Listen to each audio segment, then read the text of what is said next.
Hello, hey guys, welcome to back my YouTube channel. Canva website and app has been uploading file error problems and uploading file the Canva that is not working. But I solve the issue, the problem, the step by step the issue problem.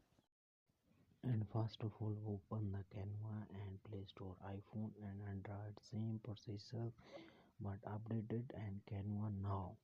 And simple step the updated Canva and new version update beta and the it updated.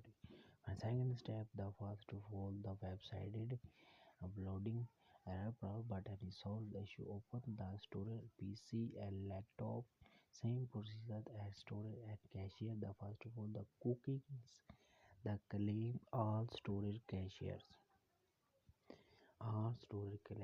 the select the all store cashier. And second step the right open main setting and app managers. Search the app manager and search the Canva applications. And first of all permission allow and second the claim cashier and storage. And second step and the problem the solutions and the reset your mobiles and first of all access the easily problem solution solved.